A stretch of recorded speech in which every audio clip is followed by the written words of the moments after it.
নবনির্বাচিত বিধায়কদের সঙ্গে প্রশাসনের সমন্বয়কে জোর দিয়েছি।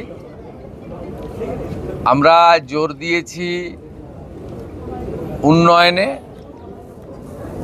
এবং অধিকাংশ গ্রাম পঞ্চায়েত এবং পৌরসভার লোকেরা পালিয়ে গেছে, কেউ তাদের তাড়িয়েও দেয়নি।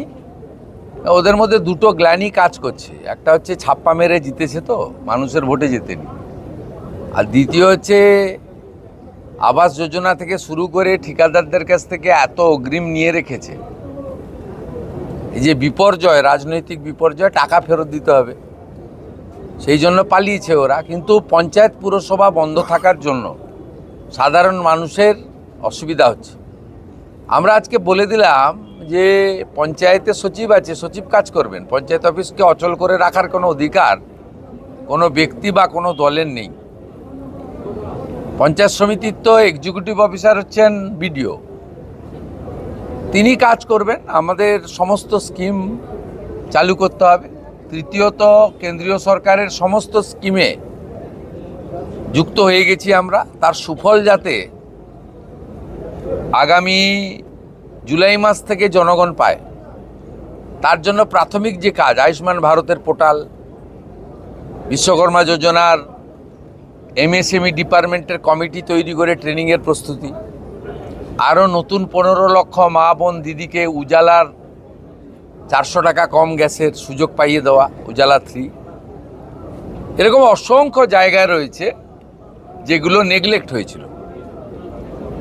আর চতুর্থত, প্রি মনসুনের প্রস্তুতি যাতে ক্ষয়ক্ষতি হয়। পঞ্চম, সিন্ডিকেট, তোলাবাজি, কাটমানি বন্ধ হলো কিনা, সরকারি রাজস্ব আসছে না লিকেজ হয়ে যাচ্ছে। একটা শুধু বীরভূমের পাথরে 30 লাখ টাকা ডেলি রেভিনিউ থেকে 2 কোটি 30 লাখ হয়ে গেছে, এটা 5 কোটি যাবে। ওখানে রেভিনিউ লিকেজ ছিল ডেলি 5 কোটি, মাসে 150 কোটি, বছরে 1800 কোটি।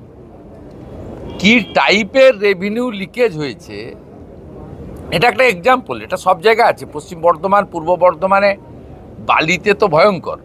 সাথে সাথে এটাও আমরা বলে দিয়েছি, প্রয়োজন হলে বালির রেট বেঁধে দিন, যাতে এই অবৈধ ঘাট বন্ধের সুযোগ নিয়ে সোনামুখীতে 8,000-এর বালি 16,000 বলছে, যাতে সাধারণ গরিব মানুষের কাছে বিজেপি সরকারের ভাবমূর্তি খারাপ হয়, এই চক্রও কাজ করছে। এটাও আমাদের এইসব বিষয় অগ্রাধিকারের ভিত্তিতে আমরা করেছি, এবং আধিকারিকরা যাতে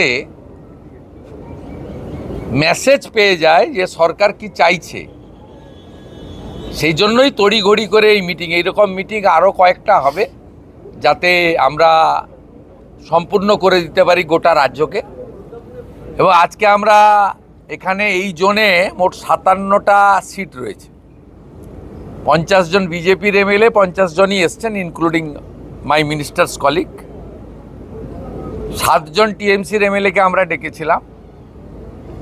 কালকে মুরারইর এমএলএ আমাকে মেসেজ করেছিল যে আমি আসবো, সম্ভবত আসেনি না, ঠিক আছে। তা আগে 5 বছর মমতা ব্যানার্জি আমাদের ডাকতেন না, বর্তমান বিজেপির মুখ্যমন্ত্রী ওনাদের ডেকেছেন। আগে বিজেপির এমপিদের ফোন ধরতো না বিডিওরা, ডিএম তো দূরের কথা, দিশার মিটিং হতো না। আমাদের 2 এমপিকে আমরা মঞ্চে বসিয়েছি, তাদেরকেও যুক্ত করেছি। যেখানে যেখানে বিজেপির এমপি আছে তাকেও যুক্ত করতে হবে।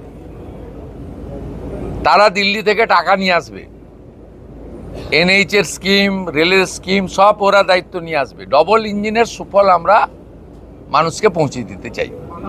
পরিশেষে দুর্গাপুরে শিল্পাঞ্চলের বিষয়ে আমাদের 2-3 মাস আপনারা দিন। এখানে লক্ষণ ঘোড়াই, চন্দ্রশেখর ব্যানার্জি, আমাদের পার্থ ঘোষ, বিজন মুখার্জি, অগ্নিমিত্রা পাল, কৃষ্ণেন্দু মুখার্জি, ডক্টর অজয় পোদ্দার, জিতেন তিওয়ারি, আমাদের সবাই বলেছেন যে একদম আসানসোল, চিত্তরঞ্জন, অন্ডাল থেকে দুর্গাপুর পর্যন্ত এটাকে প্রায় খরা করে দিয়েছে। সেল, অন্যান্য যা অর্গানাইজেশন আছে, সেন্ট্রাল গভর্নমেন্ট, স্টেট গভর্নমেন্ট, আমরা একসঙ্গে মিলে এখানে কিভাবে শিল্পে জোয়ার আনতে পারি, বিকল্প কর্মসংস্থানের সুযোগ দিতে পারি, এটাও আছে। কিন্তু আমরা ওই হাততালি কুড়ানোর জন্য ওই দেউচা পাচামির মতো ফ্রড কথাবার্তা বলি না, বলবো না। আমরা সিদ্ধান্ত নিয়েছি কথা কম কাজ বেশি, যা বলবো ভেবে বলবো, আর যেটা বলবো সেটা করে দেখাবো। আর লাস্ট আপনাদের বললাম, আজকে মুখ্যমন্ত্রী এসেছিলেন, 5 জন মন্ত্রী এসেছিলেন, চিফ সেক্রেটারি ডিজিপি এসেছিলেন। রাস্তা বন্ধ হয়েছে? এর আগে সরকারের এই ধরনের প্রশাসনিক সভায় 2 থেকে 4 কোটি টাকা খরচ হতো। আজকে আমাদের ন্যূনতম যেটুকু না করলে নয়, সবাই দুপুরের পরে যোগদান করলেন, সন্ধ্যার সময় বেরিয়ে বাড়ি চলে গেলেন।